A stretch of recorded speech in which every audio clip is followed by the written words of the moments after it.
Hello students, আমি Nitish sir জ্ঞানজ্যোতি coaching সেন্টারের পক্ষ থেকে তোমাদের প্রত্যেককে জানাই আরও একবার স্বাগত। তো স্টুডেন্টস, আজকে আমি তোমাদের সঙ্গে আলোচনা করব ক্যালকাটা ইউনিভার্সিটির অধীনস্থ যে সমস্ত ছাত্রছাত্রীরা রাষ্ট্রবিজ্ঞানে অনার্স নিয়ে পড়াশোনা করছো তাদের জন্য আজকে অতি গুরুত্বপূর্ণ একটা টপিক নিয়ে আলোচনা করবো, সেটা হচ্ছে কোল্ড ওয়ার সম্পর্কিত আলোচনা। ক্লাসটি শুরু করার পূর্বে তোমাদেরকে বলে রাখি এটা কোন পেপার দেখে নাও একটু। CUCCA ফোর্থ সেমিস্টারের DSCC 6 পেপার, অর্থাৎ তোমরা যারা ফোর্থ সেমিস্টারে পড়ছো তাদের কিন্তু এটা পেপার নাম্বার 6, যে পলিটিক্যাল সায়েন্সের অনার্স রয়েছে সেই পেপারটা নিয়ে আজকে আলোচনা করব। তোমাদের এখানে বলা হয়েছে টপিক সম্পর্কে কি বলছে, কোল্ড ওয়ার বা ঠান্ডা যুদ্ধ সম্পর্কে আলোচনা। অর্থাৎ এখানে কিন্তু আমি ঠান্ডা যুদ্ধের বৈশিষ্ট্যগুলো সম্পর্কেও আলোচনা করব এবং ঠান্ডা যুদ্ধ কি সেই সম্পর্কেও তোমাদের কিন্তু অবগত হতে পারবে আজকের ক্লাসটি থেকে। যারা এখনও আমাদের চ্যানেলটিকে সাবস্ক্রাইব করোনি তারা অবশ্যই চ্যানেলটিকে সাবস্ক্রাইব করে পাশে থাকা বেল আইকন অল প্রেস করে দাও, যাতে নেক্সট টাইম থেকে কোনো ভিডিও আপলোড করলে তার নোটিফিকেশনটা তুমি সবার আগে পেতে পারো। এছাড়া তোমরা যারা ভাবছো যে অনলাইনে আমাদের ক্লাস জয়েন করবে তারা অবশ্যই যোগাযোগ করতে পারো সমস্ত নোটসপত্র নেওয়ার জন্য। তাদের যোগাযোগ নাম্বার হচ্ছে 7076398606 নাম্বার অথবা 6295916282 নাম্বার। তোমাদের টোটাল কোর্স ফি রয়েছে তোমাদের এই সাধ্যের মধ্যে শুধুমাত্র 499 রুপিস। হ্যাঁ, ঠিকই শুনছো, পুরো সেমিস্টারের কোর্স ফি কিন্তু এটা মাত্র 499 রুপিস। কিন্তু যারা সেকেন্ড সেমিস্টারে পড়ছে তোমাদের জুনিয়র ভাই বোনেরা তাদের জানিয়ে দিতে পারো তাদের কোর্স ফি অনলি 99 রুপিস। ওকে, তোমাদের 499, তাদের কিন্তু অনলি 99 রুপিস। তো দেরি না করে আজই যোগাযোগ করতে পারো আমাদের অনলাইন ক্লাসে।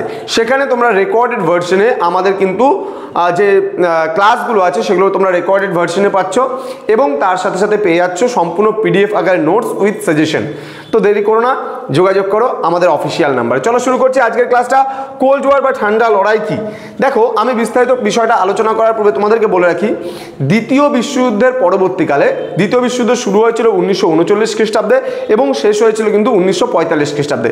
তাহলে এই যে দীর্ঘ প্রায় এই যে এতদিন ধরে যুদ্ধটা হয়েছিল, হওয়ার ফলে কি হয়েছিল, এখানে রাশিয়া আর আমেরিকা কিন্তু একই দলে ছিল। তারপরে দ্বিতীয় বিশ্বযুদ্ধের পরবর্তীকালে কি হলো, দ্বিতীয় বিশ্বযুদ্ধের পরবর্তীকালে যখন আমেরিকার পারমাণবিক বোমা তৈরি হয়ে গেল এবং সেই বোমা আমেরিকা কিন্তু জাপানের হিরোশিমা এবং নাগাসাকিতে 6ই আগস্ট এবং 9ই আগস্ট লিটল বয় ও ফ্যাটম্যান নামক দুটো বোমা, পারমাণবিক বোমা বিস্ফোরণ করেছিল জাপানের হিরোশিমা নাগাসাকি দুটো শহরে। তার ফলে কি হয়েছিল, তার মনপ্রিয় বন্ধু অর্থাৎ আমেরিকা আর রাশিয়া একই দলে ছিল। তাহলে এই যে আমেরিকার পারমাণবিক বোমা তৈরি হয়ে গেছে, সফল হয়েছে তার পারমাণবিক অস্ত্র পরীক্ষা, সেটা রাশিয়া জানতো না। তো এই দ্বিতীয় বিশ্বযুদ্ধের পরবর্তীকালে আমেরিকা এবং রাশিয়ার মধ্যে যে মনোমালিন্য সৃষ্টি হয়েছিল, অর্থাৎ পারস্পরিক সংঘাতের সৃষ্টি হয়েছিল, তাকে আমরা কোল্ড ওয়ার বা ঠান্ডা লড়াই বলছি। এবার চলে আসবো আমরা নোটসের ভাষায় কি রয়েছে। দেখো কি বলেছে, বলছে ঠান্ডা লড়াই বা কোল্ড ওয়ার বলতে দ্বিতীয় বিশ্বযুদ্ধের অর্থাৎ সময়টা আমি বলে দিলাম 1939 থেকে 1945, এরপর মার্কিন যুক্তরাষ্ট্র ও সোভিয়েত ইউনিয়ন মানে রাশিয়া মধ্যে চলা একটি দীর্ঘস্থায়ী রাজনৈতিক, অর্থনৈতিক ও সামরিক যে প্রতিদ্বন্দ্বিতার সৃষ্টি হয়েছিল সেটাকে কিন্তু ঠান্ডা লড়াই বলা হয়েছে। বলছে এটি সরাসরি সামরিক সংঘাত না হলেও দুই দেশের মধ্যে চরম উত্তেজনা, প্রভাব বিস্তারের প্রতিযোগিতা এবং আদর্শগত বিরোধের অর্থাৎ পুঁজিবাদ বনাম সমাজতন্ত্র সময়কাল ছিল এটা।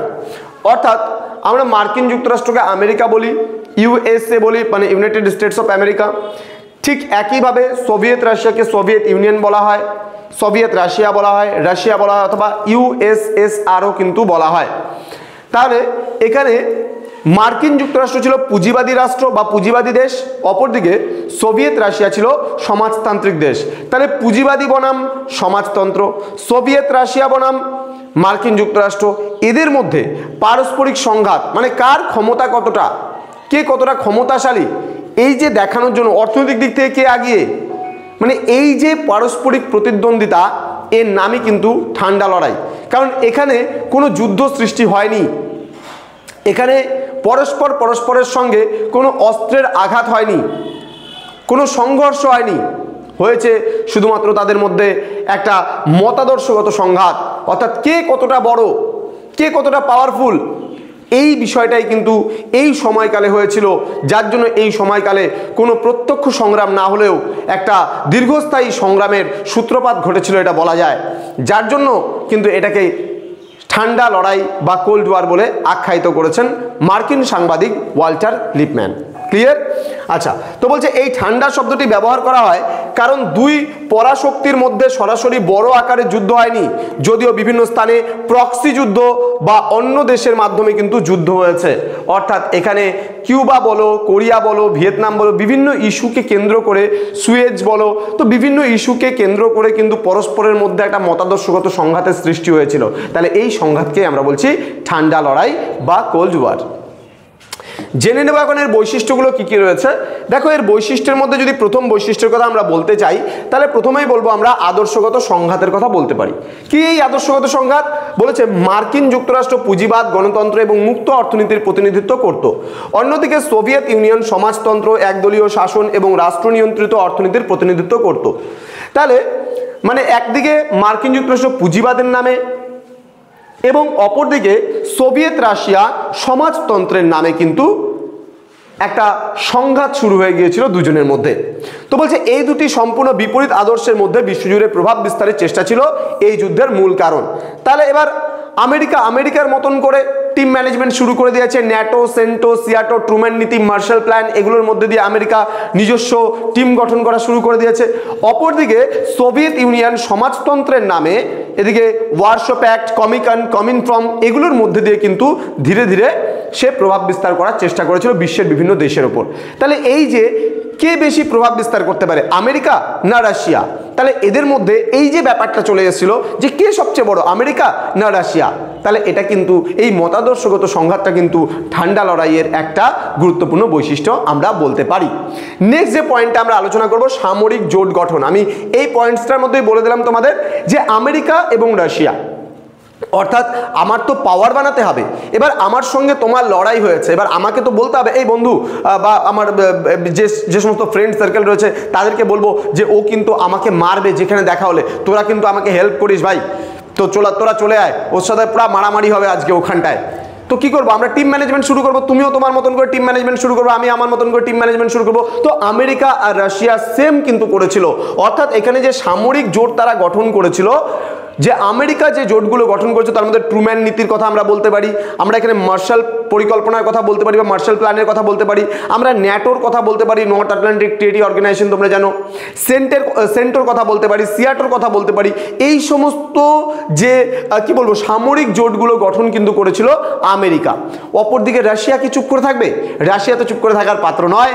এখন তোমরা দেখতে পাচ্ছ রাশিয়াও কতটা শক্তিশালী। তাহলে দ্বিতীয় বিশ্বযুদ্ধের পর থেকে কিন্তু রাশিয়াও পারমাণবিক বোমা কিন্তু একটা সময় পরে তার সফল হয়েছিল এবং রাশিয়াও কিন্তু বিশ্বের মধ্যে দ্বিতীয় শক্তিধর দেশ হিসেবে তখন কিন্তু দ্বিতীয় বিশ্বযুদ্ধের পরবর্তীকালে আত্মপ্রকাশ করেছিল। এইবার এই জায়গায় দাঁড়িয়ে দেখো এখানে ইতিহাসটা কোন দিকে মোড় নিচ্ছে। অর্থাৎ এটা রাষ্ট্রবিজ্ঞানের বিষয় হলেও ঐতিহাসিক পটভূমিকায় যদি আমরা আলোচনা করি তাহলে দেখব যে কি করে ইতিহাস প্রেক্ষাপটটা কোন দিকে যাচ্ছে। তাহলে এই জায়গায় দাঁড়িয়ে সোভিয়েত ইউনিয়ন বা সোভিয়েত রাশিয়া চুপ করে থাকার পাত্র নয়, সেও কিন্তু ওয়ারশো প্যাক্ট, কমিনফর্ম, এই সমস্ত যে সামরিক জোট, এই জোটগুলো কিন্তু গঠন করেছিল। তাহলে দেখে নিই এখানে কি বলছে, দুই পক্ষই নিজেদের প্রভাব বাড়াতে এবং একে অপরকে প্রতিহত করতে সামরিক জোট গঠন করে। মার্কিন যুক্তরাষ্ট্রের নেতৃত্বে গঠিত হয় ন্যাটো, যেটাকে আমরা বলছি নর্থ আটলান্টিক ট্রিটি অর্গানাইজেশন জোটের, আর সোভিয়েত ইউনিয়ন ওয়ারশ চুক্তি বা ওয়ারশ প্যাক্ট গঠন করেছিল। তাহলে এই যে আমি কিন্তু আরও তোমাদের বলে দিলাম, আরও সামরিক জোটগুলোর কথা বলে দিলাম। তাহলে ন্যাটো, সেন্টো, সিয়াটো, ট্রুম্যান নীতি, মার্শাল প্ল্যান, 5টা বলে দিলাম। কিন্তু তোমাদের বইয়ের মধ্যে অলরেডি বলা আছে একটা জোটের কথা, কিন্তু এখানে অনেকগুলো জোট হয়েছিল। তুমি যদি খুব ভালো করে ঠান্ডা লড়াইটা পড়ো তাহলে তুমি বুঝতে পারবে। আর অপরদিকে এখানে খালি ওয়ারশো প্যাক্ট নয়, এটা ন্যাটো এর পাল্টা জবাব ছিল ওয়ারশো প্যাক্ট।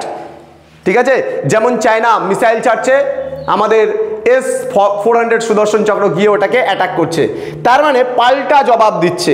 ঠিক একইভাবে আমেরিকা যখন কিছু দেশকে নিয়ে ন্যাটো গঠন করলো, ঠিক রাশিয়া তো এর পাল্টা জবাব দিবে। তাহলে রাশিয়া এর পাল্টা জবাব হিসাবে কিন্তু এই ওয়ারশো চুক্তি বা ওয়ারশো প্যাক্ট কিন্তু গঠন করেছিল। আশা করি বুঝতে পেরেছো। নেক্সট পয়েন্টে আমরা যাওয়ার আগে বলে রাখি, তোমরা যদি ভালো লাগে ক্লাসগুলো অবশ্যই বন্ধুদের সঙ্গে শেয়ার করো এবং কমেন্ট বক্সে কমেন্ট করে জানাও, যাতে আমরাও বুঝতে পারি যে তোমরা বুঝতে পারছো। বিষয়গুলো তোমাদের ভালো লাগছে, তাহলে কমেন্টগুলো যদি আসে তবে আমাদের কিন্তু ক্লাস নেওয়ার অনুপ্রেরণা আরও 10 গুণ বেড়ে যাবে। সুতরাং তোমরা ভিডিওগুলোকে শেয়ার করো বন্ধুদের সঙ্গে। আমরা এভাবেই নিয়ে আসবো তোমাদের জন্য প্রতিটা বিষয়কে খুব ইজি এবং খুব সুন্দরভাবে তোমাদের সামনে উপস্থাপনা করব। আশা করছি আগামী ক্লাসগুলো আরও বেটার দিতে পারবো। এবং তোমরা যারা ভাবছো যে আমাদের অনলাইন কোর্সটা পারচেস করবে তারা অবশ্যই যোগাযোগ করবে আমাদের অফিসিয়াল নাম্বার 7076398606 নাম্বারে অথবা 6295916282 নাম্বার।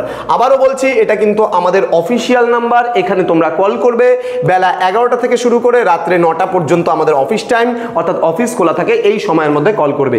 এর আগে কিংবা পরে কিন্তু কোনো মতেই কল করবে না, তাহলে কিন্তু পাবে না। চলো শুরু করছি পরবর্তী পয়েন্টসগুলো। দুটো পয়েন্টস রয়েছে।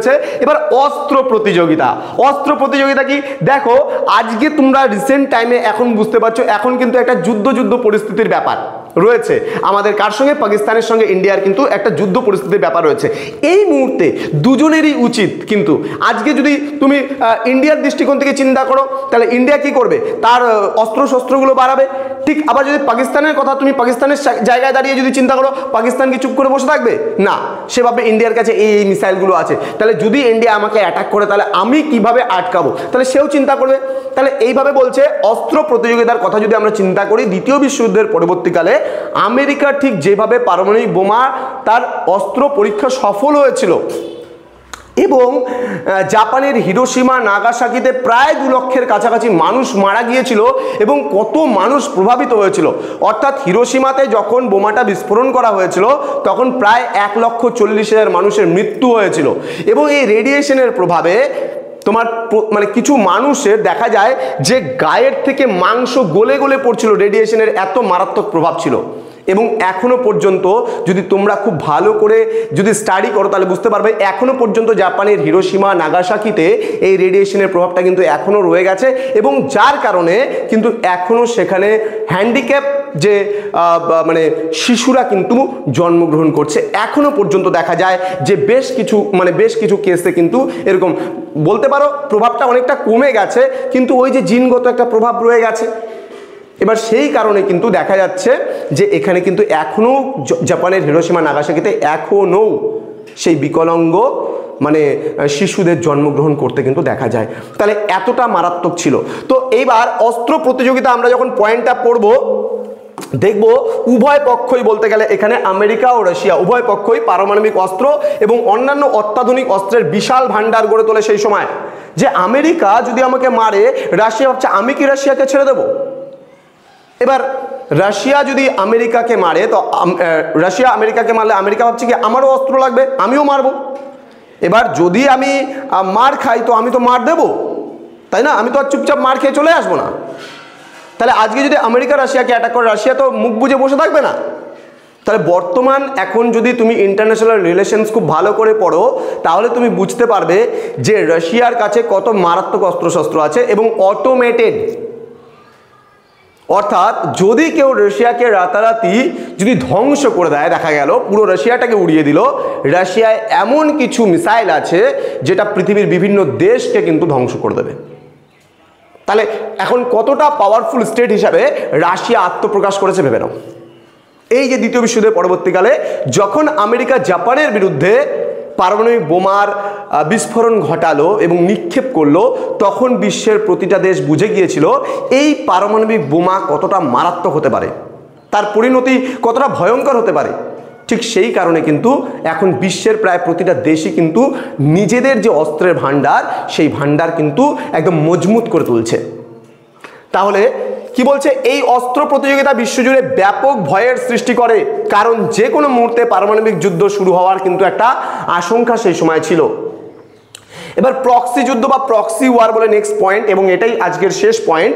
কি বলছে, যদিও সরাসরি যুদ্ধ হয়নি, দুই পরাশক্তি বিশ্বের বিভিন্ন অঞ্চলে নিজেদের প্রভাব বিস্তারের জন্য অন্য দেশের যুদ্ধ, যেমন কোরীয় যুদ্ধ, ভিয়েতনাম যুদ্ধ, আফগানিস্তান যুদ্ধ, এবার কিউবার ক্ষেপণাস্ত্র সংকট এখানে তুলে ধরা হয়নি, সেই কিউবার ক্ষেপণাস্ত্র সংকট এগুলোকে কিন্তু সমর্থন এবং হস্তক্ষেপ করতে শুরু করেছিল।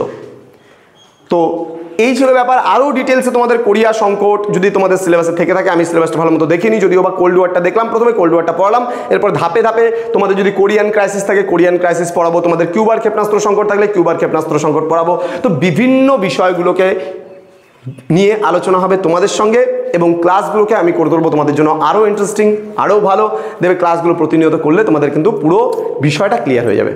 দেখা হচ্ছে খুব তাড়াতাড়ি আরও একটা নতুন ভিডিও নিয়ে তোমাদের সঙ্গে। কিন্তু তার আগে বলে রাখি, আমাদের অফিসিয়াল নাম্বার এবং সমস্ত কিছু ডিটেলস ডেসক্রিপশন বক্সেও দেওয়া আছে, তোমরা সেখানে গিয়ে দেখতে পারো। আমাদের ওয়েবসাইটও ভিজিট করতে পারো, ডেসক্রিপশন বক্সে লিঙ্ক দেওয়া আছে, তোমরা যাও সেখানে দেখো, আমাদের সম্পর্কে জানো, আমাদের সঙ্গে কথা বলো। যদি ভালো লাগে ক্লাসটা তবেই অ্যাডমিশন নাও। Thank you so much, thanks for watching after all, thank you.